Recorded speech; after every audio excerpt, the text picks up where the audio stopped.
صباح الفل والهنا عليكم.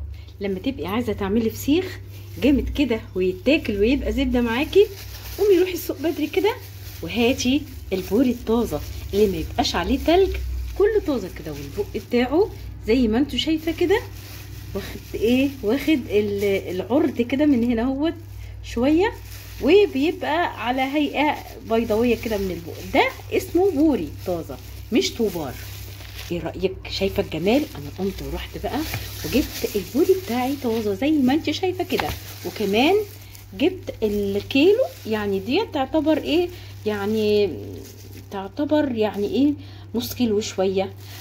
برضو هو مختلف في الاوزان، بس انا جبت الاوزان كبيره ديت، داخله كده على ما شاء الله كيلو الا ربع زي ما انت شايفه كده من اللحم. لان انت لو عايزه فسيخ صح وتكليفه يبقى مزبت كده والكلام الحلو ده كله.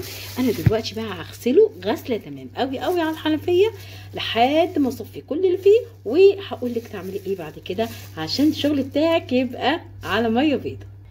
بصوا بقى يا بنات، اما انا عملت حته فكيره بقى حلوه. الفكيره دي مسكته غسلته كويس قوي، ما يهمكيش الميه ولا يهمك الوقفه ولا الطراطيش اللي على هدومك ابي غيري، المهم ان الفسيخ بتاعنا يطلع صح. بس بقى انا غسلته كويس جدا، خاصه المنطقه بتاعه الخياشيم دي خليها فله لحد الميه بتنزل ساريه وبيضه قدامك. وبعد كده جبت بقى إيه، طب اوقفه في ايه اوقفه في ايه؟ بصي بقى عملت ايه، وقفته كده،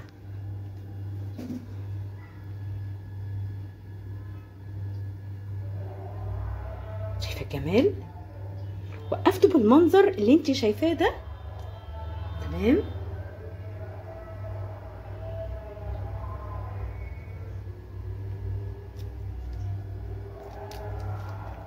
زي ما انتم شايفين كده. هروح بقى اعمل الاكل واعمل اللي ورايا كله، وبعد كده بالليل بقى هحضر واعمل معاكم الفسيخ الجامد جدا. لا استنوني دلوقتي بقى يا حبايب. بعد ما البوري بتاعي زي ما انت شايفه كده وصول لحد اخر حبه النقط، شايفين شويه صغيرين دول ممكن يخلوه الفسيخ بتاعنا يبوظ يعفن. فاحنا خلاص كده خلينا اخر نقطه نزلت. بصوا بقى من كتر ما انا نشفت بالمناديل الخياشيم راحت عامله ازاي، وقفت من كتر ما نشفت زي ما انتوا شايفين كده. دلوقتي بقى انا معانا الخلاصه بتاعه الفسيخ عشان تاكلي فسيخه مزبده. معانا هنا الملح الخشن ده اساس الفسيخ اللي يخليك الفسيخ بتاعك مظبوط. معانا حطينا معلقتين كبار من الكركم، وكمان معلقتين شطه حمراء ده اختياري زي ما انتم شايفين كده، وقلبناهم على بعضهم. دلوقتي بقى قبل ما همسك البرايه واحشيها من الخياشيم هعمل لها مساج. عارفه يعني الواحد لما يبقى جسمه ميبس كده فتعملي شويه مساج فيبقى الجسم رخو كده وارتاح. انا بقى هعمل لها شويه مساج كده بايديا عشان خاطر ايه، الفسيخه بتاعتي لما تيجي تاكلها متبقاش ناشفه، تبقى طريه يعني كده. بصي مساج من الظهر كده، ايوه اعملي بالمنظر ده. دلوقتي انا عملت لها المساج اللي قلت لكم عليه. عايزه اقول لك انا بدلكها كده او بضغط عليها يعني برفق كده، تسمعي حاجه بتطرقع اكنك بتعملي لها عمليه مساج بجد كامل لانها بني ادم. بس طبعا مش تطرقعي تبوظي اللحم بتاعها، لا برفق كده. بصي تحسي ان البرايه ارتاحت معاكي.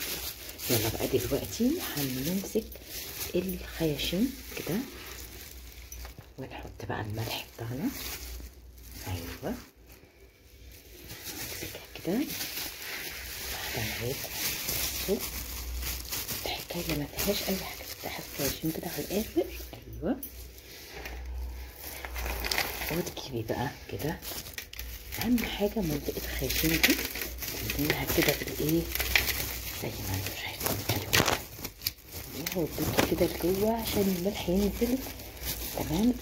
لحد بتاعه ينزل لحد البطن بتاعت الفسيخه بتاعتي. شايفين منطقه الخياشيم دي بتمليها بس كده سهل مفيهاش اي حاجه زي ما انتم شايفين بالمنظر ده. اهي دلوقتي بقى تقفلي على الملح بتاعك التوليفه الحلوه ديت. زي ما شايفين كده، ايه رايكم بقى؟ ده فعلا شغل بقى فاخر وسهل جدا جدا جدا جدا. سهل قوي ان انت تعملي مشروعك من قلب مطبخك وانت قاعده. سهل قوي ان انت تعملي الفسيخ وتفرحي ولادك وتفرحي العيله بحالها من غير ما تشتري حاجه ما انتش عارفه مصدرها وما انتش عارفه طريقه التخزين بتاعتها ولا الميكروبات الموجوده فيها او حاجه. بالرغم ان في ناس كتير ما شاء الله عليها بتعمل الكلام ده وبنشتروا منها وبتبقى زي الفل بصراحه. لكن الناس بقى اللي بتعمل بالكم الكبير قوي قوي قوي ده والتجار وبيبقوا محتاجين الميه اللي بقى لها يعني سنين كتيره، ويقولوا عشان البتاع الفسيخ يبقى يتعمل بسرعه. الحاجات دي كلها بتبقى مؤذيه طبعا، والملوحه بتاعتها بتبقى عاليه، وطبعا احنا مش مستحملين. احنا يعني معظم الشعب المصري مريض سكر ومريض ضغط ومريض كلى، فيعني لما نعمل حاجه زي دي او ناكل حاجه زي دي لازم تبقى يعني بالعقل. كل حاجه فعلا بالعقل كويسه. مش بقى زي ما انتم شايفين كده انا حاطه الوضعيه دي، حتى لما اجي الفه احطه بقى في علبه التخزين بتاعه الكيس بتاعته، حطه اول مره بالمنظر ده. الخاشم بتاعته هتبقى لفوق زي ما انت شايفه كده، عشان لو في اي حاجه تتصفى. تمام. هو الحمد لله ان شاء الله مفيهوش اي حاجه، لكن يعني احتراسا للامر شويه رش كده على الجوانب من بره مش كتير. تمام. نجيب بقى اكياس من بعد التلاجة او استرتشة او المتاح عندك عشان نقوله ازاي هنحفظ الفسيخ بتاعنا. انا عندي دلوقتي اكياس التلاجة بس تكون يعني عريضة شوية، مش الاكياس الصغيرة. اول حاجة كده شوية زي ما انتم شايفين كده ملح بتاعي زي ما انتم شايفين، شوية صغيرة خالص ابطل بيهم الكيس. افردهم وابدا اخد الورايه بتاعتي احطها بالطول كده على النص اللي انا فرشته. شايفه؟ ايه رايك؟ حطينا واحده كده هنحط التانيه بالعكس.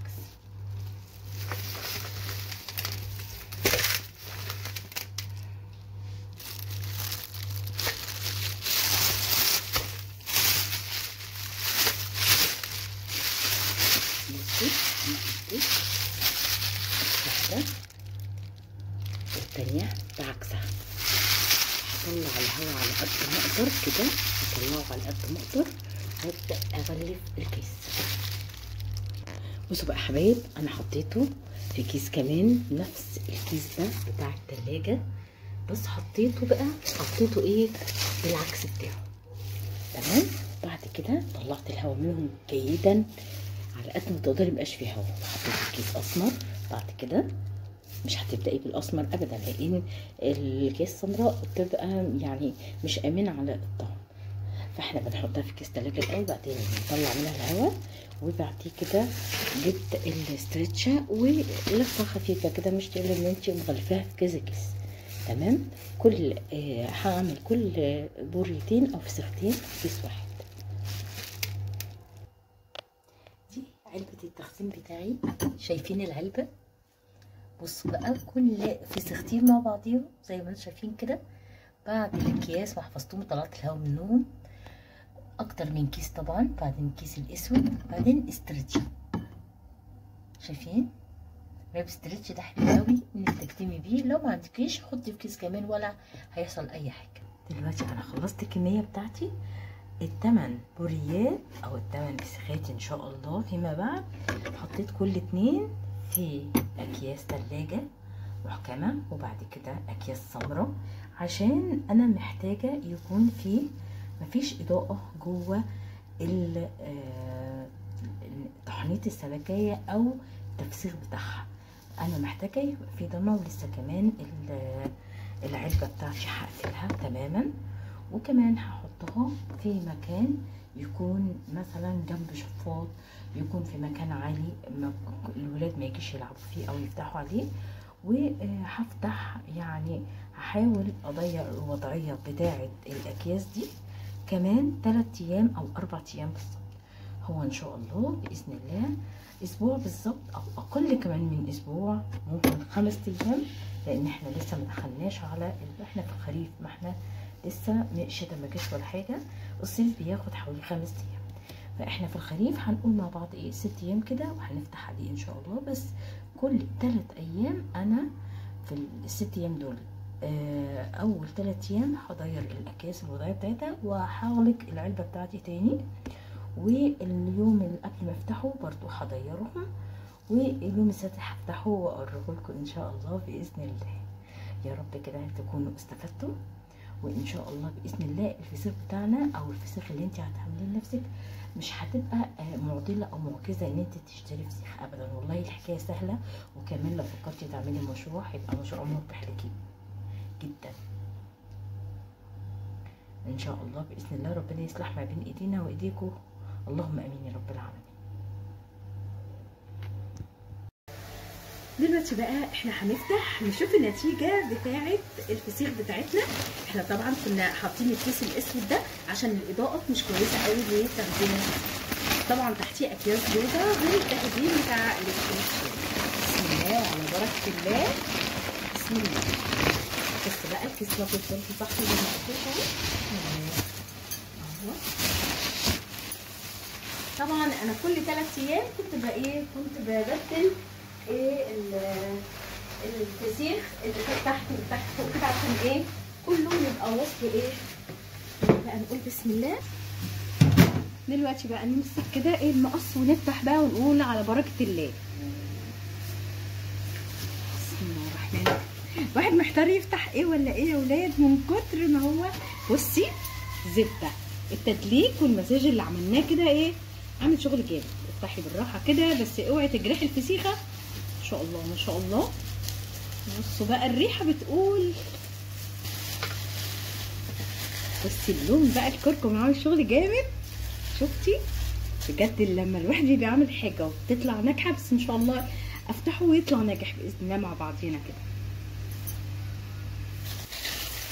ايه ده، عايزه اقول لك ان كله زي بعض. شايفه الميه وشايفه الملح عشان خشن، بصوا بيطرد الملح الزياده، ده فايده الملح الخشن يا جماعه. تمام معايا بعضينا كده. بسم الله الرحمن الرحيم اهو. نفتحها من هنا كده.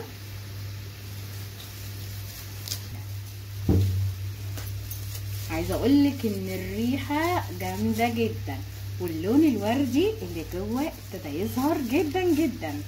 يا جماعه انا بصوا مجوعه نفسي. انا عايزه اوريك اللون، بس اللون الوردي بس بقى غمقان ولا فل كده فل، وزبده بصي مبطرخ كمان. بصي بقى ايديا ولا بسكينه ولا بحاجه. بصي الزبده ايه رايكم؟ استنوا بقى يا ولاد استنوا، طباخ السم يدوق ومش قادره بجد يعني.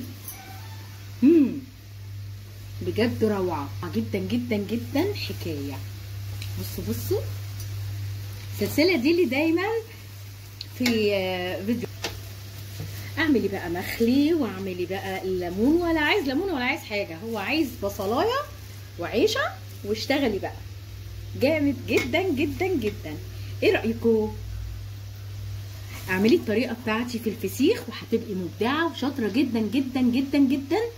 لو كان الفيديو عجبك اوعي تنسيني بكل حاجه حلوه، واستودعكم الله عشان انا رايحه دلوقتي هعمل جنايه. سلام عليكم.